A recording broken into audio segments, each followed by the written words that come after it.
Сәлеметсіздер ме, 9 сынып оқушылары? Біз бүгінгі видеода географиядан 2 тоқсанға 2 БЖБ жұмысын орындайтын боламыз. Бірінші тапсырма: Қазақстанның физикалық картасы берілген. Картаға қарап, өзіңізге таныс 2 гидронимді таңдап жазыңыз. Мен картадан Каспий теңізі мен Балқаш көлін таңдадым. Гидронимдер 4-ке бөлінеді: пелагонимдер, лимнонимдер, потомонимдер, гелонимдер. Каспий теңізі пелагонимдердің қатарына кіреді, ал Балқаш көлі лимнонимдердің қатарына кіреді. Таңдаған гидронимдердің мағынасын түсіндіріңіз. Каспий теңізі түпкі мағынасы Қасби.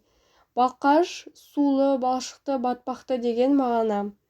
Таңдаған гидронимдердің транслитерациясын 3 тілде жазыңыз дейді.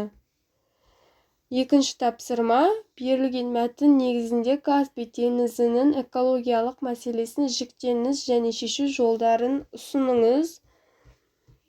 Каспий экологиясының қоршаған ортаға әсерін қауіптілік деңгейі бойынша жазып шығыңыз және проблеманың шешу жолдарын ұсыныңыз.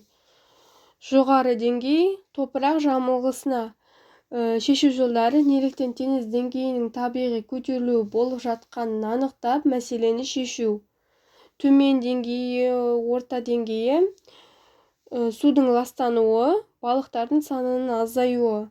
Судың сапасын жақсарту, мұнай қалдықтарын теңізге төкпеу.